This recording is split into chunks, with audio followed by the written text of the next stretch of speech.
People who took revenge on their bully. What happened? I hate the term bully in this context, but a former man-child neighbor had issues understanding that it wasn't okay to throw his garbage in my yard or let his drunk friends pee on my house. When the county cops didn't do anything about numerous calls, I started bagging the garbage and throwing it onto his porch. He escalated to putting rat poison in hot dogs and throwing them to my German Shepherd mix. I saw her convulsing and found 3 packages worth of hot dogs studded with pellets right along the fence. She pulled through, no worse for wear. Cops said I couldn't prove who did it. So the next time he threw garbage in my yard, which usually contained the guts and waste from his hunting and fishing, I gathered fish guts into a bag, waited until he left, and put them in the rafters of his porch, under the hedges in his yard, and finally inside of his AC unit. About 3 days later, he had all the doors and windows open. The following week, he was having the carpet replaced throughout the house. Eventually, the guts rotted away and the smell faded, but I think he knew I did it, because I never found trash in my yard again. Do not screw with my dogs. Being willing to end a pet's life potentially for revenge or whatever this dude thought it was, insane loser behavior. And, well, actually just also criminal behavior, but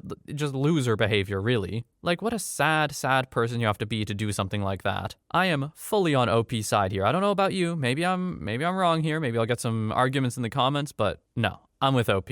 Story 2. I grew up in a small town. We had one girl that everyone thought was the prettiest girl in the whole wide school. She was a mean, petty jerk, just truly awful. For example, my cat died when I was in 5th grade. She sat behind me muttering about how funny it was that my cat died, that he was a stupid cat, that he died because my mom was too poor to take him to the vet, and urging me to cry. Are you gonna cry? Are you gonna cry about it like a big baby? Big baby cry over your stupid cat? Everyone's gonna see you cry. You're about to cry, aren't you? And so on. This wasn't even the meanest thing she did, and she was mean to everyone. One day in 6th grade, I had had enough. She didn't even do anything truly awful. I was just like, screw you, Jennifer G, and decided to do something about her. I stole one of my mom's little index/recipe cards and meticulously wrote, "I stuffed my bra," in big, bold letters. I stuffed that and a little gold safety pin in my jacket pocket. The next day, I carefully fixed this to the back of her pink members-only jacket just before first bell rang. She walked around with this damn note on all day, confused as to why people were laughing at her. She screamed and screamed when she found it, and she cried. Everyone saw her cry. Story 3. Not really a bully so much, but I was working at my university in the Division of Student Life as a GA, and worked myself into a great position where people trusted and relied on my advice. One night at a big party at a local university bar, I had the craving for a cigarette. I asked this group of girls if they had one, and being one to not bum straight up, I offered a coupon I had for free McDonald's fries if someone would give me one. One of the cuter girls there with a pink stripe in her hair said yes, pulled out her cigs, and I gave her the coupon. She then put her cigs back in her pocket and told me to frick off after stealing the fry coupon. I was pissed off at this point and tried reasoning with her. Seriously, 1 cigarette. She then called over a couple of guy friends and said that I was falsely accusing her of stealing from me, and her friends all backed her up. She looked me in the eyes and said, "You shouldn't be so trusting." Fast forward to Monday. We had job interviews for the division, and I happened to be passing through replacing a computer. I also happened to see the same pink stripe and hair individual that had stolen the coupon from me the week before, in line. I went to the person conducting the interviews and told him that she was a thief and a liar. On my way out, I smiled and waved. She didn't recognize me. She did not get the job, and the interviewer thanked me for my contribution to the interview process. Story 4. I was in 4th grade and had been bullied by a kid named Rocky. Swear to God, that was his name. He was in 6th grade. Anyway, he would trip me, knock books out of my hands, punch me, etc. One day out on the playground, he pushed me into the merry-go-round while it was spinning. I rolled around inside it while people were trying to stop it. The whole time, he's laughing. I get pulled out and I'm scraped up pretty good. Get taken to the office to get patched up. Teachers asked what happened and I told them I fell. Went back outside and saw him standing there with his buddies. I ran as fast as I could toward him and punched him as hard as I could in the face. Broke his nose and just stood there looking at him, ready to fight. His buddies told him to leave me alone and I never got picked on again at school. So I've read comments on stuff like this before. Some of you people think I'm too soft. Fair enough. I get it. Trust me. I know. If OP actually broke his nose though, that's a pretty hard punch. And it's true. The soft me has the inclination to be like, maybe a little overboard. But also, in 4th grade, you don't really have a concept of all that, so I'm not going to blame OP either. And also, pushing you into a merry-go-round while it was spinning, that would bang you up pretty bad. So, yeah, I can't. That's just not good. This 6th grader, Rocky was his name, absolute jerk. And he probably did deserve what he had. Or at least what he got, I mean. Story 5. My buddy and I pulled a prank on a bully, Adam, during the last 2 weeks of high school. We were hanging out at home playing video games, and Adam surprised us by stopping by, under the guise of wanting to be friends, despite having picked on us for the better part of 4 years and one time stabbing me with a pencil. Within about 5 minutes, he was pressuring me to write his final assignment for him, a speech for debate class. At first, I said no. I mean, what is this? Some comic book cliche? What will he demand next? My milk money too? But my buddy kept winking at me, putting the pressure on, and convinced me we should do it. After some negotiation, we agreed to put together a speech for him, but only if Adam would pay us $25, and also pick up a rather elaborate dinner order from Wendy's for us to eat that night. He agreed. My buddy and I ate well that night, and we had a plan. What we actually gave Adam was a quickly and pretty poorly written and somewhat incendiary speech about the silliness of Martin Luther King Day, and how, if America really wanted to celebrate a true hero, it would instead be Joe Namath Day. I'm serious, that's what we wrote. We honestly believed Adam would read this at home, realize he'd been had, and be forced to rewrite and memorize a new speech in the wee hours of the night. Except, it didn't go down that way. Imagine my surprise when Adam actually delivered that very speech in class the next day. He didn't have the memorization down and he kept referencing his papers, but he marched on. The look on our teacher's face was just priceless. I think I peed my pants, I was giggling so hard. The other kids in our classroom were shocked. As I recall, the teacher made Adam stop his presentation. She told him to leave the class and she yelled at him in the hallway. As far as I know, Adam never fessed up that he didn't actually write that paper, and I'm still not quite sure he ever really figured out just how brilliantly he'd been played. If he's dumb enough to read that and be like, yeah, looks good to me, like, kinda had it coming. Also, assuming that OP is being truthful about the beginning stuff of like Adam was a huge bully and stuff like that. I'm just taking that as fact. It's possible OP lied about it, but seems unlikely. Because if it was just some less than bright kid being like, can you write this thing for me? And then giving you $25 and buying you, or bringing you dinner at least, then it's kind of mean to screw him over like this. Not completely undeserved if he doesn't read it and everything, but it's kind of mean. I don't think that's what happened though. Story 6. In my secondary school, when you were about to leave, you'd wear your school uniform shirt on the last day and people would sign it for you. There was also an option to wear your own clothes for the last few days. So this guy who was leaving came decked out in the best of 1980s sports fashion, wielding a permanent marker. And instead of signing the shirts of leavers, he went around scribbling on the shirts of kids who were younger. Now, bear in mind, we were pretty poor, and if I came home with my uniform in a mess, I would get grief because we couldn't afford to replace it. He grabbed me and scribbled all over my shirt, and somehow, using as of yet unknown Quicksilver powers, I grabbed the marker off him and managed to scribble not only all over his Sergio D-bag Windbreaker, but all over his face and neck. He punched me in the breast. I'm a girl, but it was worth it. This is just a bully getting exactly what he was dishing out. Can't hate on this. Nice work, OP. Story 7. Well, my revenge took place years after the bullying, but let me tell ya, the feeling was magnificent. I was driving one night and got rear-ended. This took me by surprise simply because this was at 3 in the morning, and I was the only vehicle on the road at this time in the area, or so I thought. Turns out he was driving drunk, and I just so happened to have neck pains and trouble sleeping due to the traumatic event. I was able to sue him for enough to pay medical, my vehicle, and a little extra. That's what you get for frickin' pushing me into the locker, Chad. IMO. If anyone's driving drunk, they deserve this, let alone if they bullied you earlier or not. Driving drunk is just incredibly irresponsible. You are putting the lives of very innocent people at risk because of your stupid decision-making. So, well deserved, Chad. You're a piece of garbage. Story 8. I had a friend who had a bully. He had a locker above my friend and would intentionally drop books on her head, push her around, insult her throughout the year, and we all had a class together where he was generally a jerk to anyone that he could be. Before class started and anyone else was in class yet, the teacher had to step out for a bit, and it was just us 3 in the room. My friend was and still is very tiny, but that day, it didn't matter. She snapped and had enough of his crap. She went on the attack. I don't think she could have done much damage on her own, but I stepped in. Puberty was swift for me, and I was one of the biggest kids in school. By 5th grade, I was already the size of an adult woman.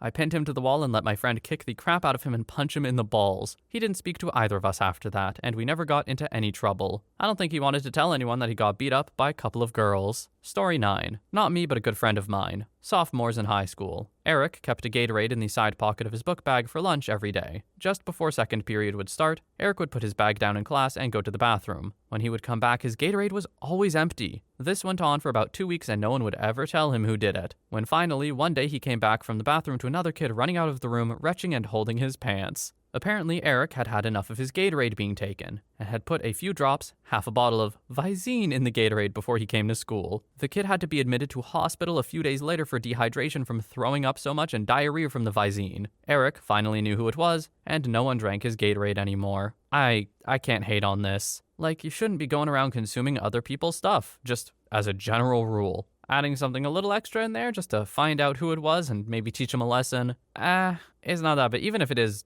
actually kind of dangerous. I don't know. If it was like something truly lethal, is that still a crime? I feel like it might be. That's weird, man. Anyway, moving on. Story 10. This was in kindergarten. Used to get pushed around by a kid. Told my dad about it and he told me to smack him around if he touches me. Fast forward to lining up at the water fountain a few days later. This kid is behind me. He gives me a shove while in line. Whatever. I start taking a drink. He pushes me into the wall. I turn around and punch him in the face. He drops, crying. Luck would have it the vice principal would see me punching this kid, but not the kid smashing my head against the wall or fountain. So I get called into the office and my dad is called for a meeting. This is where it all goes south for the vice principal. Dad comes in all upset. He works nights, was woken up mid-sleep. He wants to know why I was called to the office. Vice principal tells him what he saw, and I tell my dad what happened. My dad then proceeds to ask the vice principal, "How in the frick?" The frick echoed down the K-3 hallway. "Do you decide to discipline my kid, but not the other kid who has a history of violence in the school?" That conversation got progressively heated, and as it was 20 years ago, I don't remember much else of it.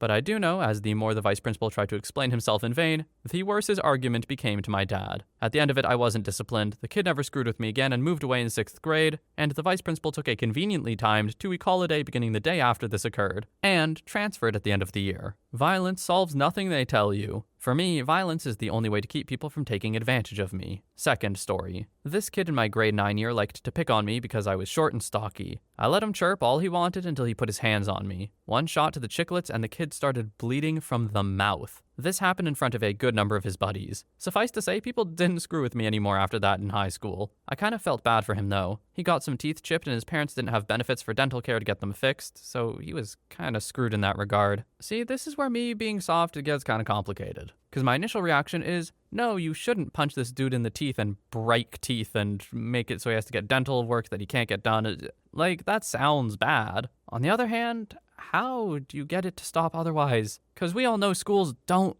do that. So many schools don't deal with bullying the way they should. Instead, it's if people do what OP did, they get in trouble as well. Equally, if not more, than the initial bully. And that just doesn't feel right either. I don't know, man. This is so out of my wheelhouse. I could probably talk in circles about stuff I don't really understand for a while about this, so I should probably move on. But I just want to say, the situation sucks and is weird and I don't know how to deal with it. Story 11. There was a kid named Matt in my school who in 8th grade had developed a rating system for the girls based on the size of their breasts, and kept getting away with saying gross things to them. He had been reported to the guidance counselor and faculty repeatedly, but they kept saying, "We can't do anything about it if we don't personally see it happening." Which is like, do you think he's stupid enough to do it in front of you? He also kept calling me Mimi after the Drew Carey Show character. I was getting sick of it after a few months and fruitlessly talking to the guidance counselor about that as well. I finally realized none of the adults were going to do anything about it. One day at lunch he called me Mimi, and I turned around and told him, "If you call me that again, you're not going to like my reaction. I don't know what I'm going to do, but you are not going to like it." Which was true. I just figured I'd react in the moment. 30 minutes later, he called me Mimi in the hallway. I turned around and gave him a big, open palm, roundhouse slap across the face. He was completely taken aback. All I had to say was, "Told you weren't going to like it." I got suspended for a week and my parents were furious at me.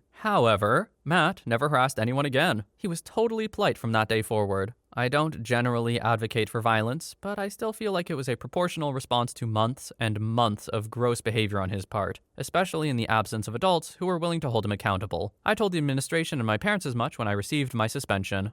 Story 12. In high school, I had a verbal bully. He never got physical, but I would always hear about how fat I was or what I was reading. This was early mid-90s, so manga wasn't as mainstream as it is now. He lived a few streets down and his parents knew he did it, they just didn't care. So in my junior year, a new high school opened and I transferred over. He stayed at the old school. I helped set up all the new computers and networks at the new school and graduate. The school then hires me as a computer tech, which was great, because it was awesome pay for an 18-year-old. So my first year's computer tech, and who do I see? That's right. He did something in his senior year at my old school that got him kicked out, and he had to repeat his junior year. So he was now a year behind me. So I'm walking through the hallways with an assistant principal, talking about what computers I was going to move, etc. Bully sees me and just starts up again like no time had passed. I just stare at him, and then at the AP. He lays into my bully about showing proper respect for the faculty and staff, while my bully just has this dumbfounded look on his face. It was amazing. Story 13. I didn't really get revenge, but rather fates were pretty cruel to them. What happened to them was completely undeserved. One took his own life senior year of high school because he thought he would go to jail for something minor, which turned out to all be fine and he wouldn't have gone to jail at all, so he literally ended it for no reason. The second was a year ago. He had decided to drink and go 90 miles an hour down the country back roads. The road curved and he didn't. He was ejected from the car and died on impact. I still feel bad. No matter how horridly they treated me, and believe me, they did treat me horrifically,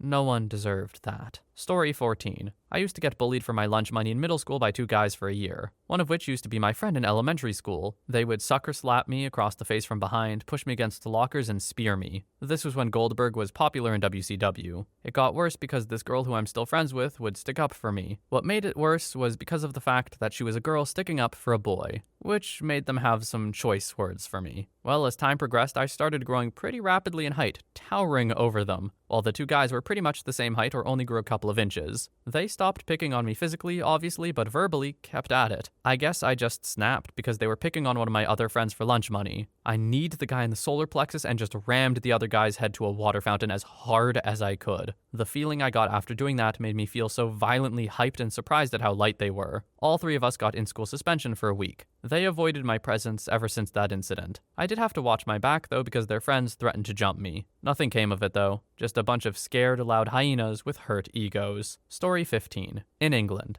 I'm aged 15 and I'm on a week-long course with the Naval Cadets, CCF, in Portsmouth. The group has around 20 school kids from various schools. In the ship we're staying on, we have our own bunk space. Around the corner is a group of actual Navy recruits, aged a few years older than us. So one night, a bunch of the recruits invade our bunk space. They grab the three youngest-looking kids, which includes me. Their leader takes out a padlock and starts hitting my buddy with it. Then he asks, "Does that hurt?" And my buddy says, "Yes," to which the bully says, "Good, I'll do it some more." After a few more whacks, he starts on another kid, asks the same question, to which the reply is, "No," and his answer is, "I'll have to do it harder then." I'm next in line and I know what's coming. So when he turned to look at me, I punched him in the face as hard as I could. I was small at 15 and he was 2-ish years older. All hell broke loose. First thing that happened was his mate shoved me off the bunk onto the floor and started jumping on me. The rest of my group laid into the recruits. They were smaller but outnumbered the recruits. Someone pulled the guy off of me and I was just about to start kicking the crap out of him when the MPs/security/petty officers came in and broke up the fight. We all got dragged into the commander's office and ordered, as in actual military orders, to stay out of each other's bunk space. Next day I saw the guy I punched and he had what I assumed was a broken nose. I found I had acquired a bit of a reputation at school. Sometime later, as I'm walking across the schoolyard, a younger but bigger kid bumped into me. I say something along the lines of, "Hey, watch it." And he says, "Make me." His buddy comes up and drags him off saying, "Don't screw with him, he's crazy." Look, I can't deny it. In the majority of these stories, when kids fought back, they got screwed with a lot less. They even gained some respect, it seems. Or at least a bit of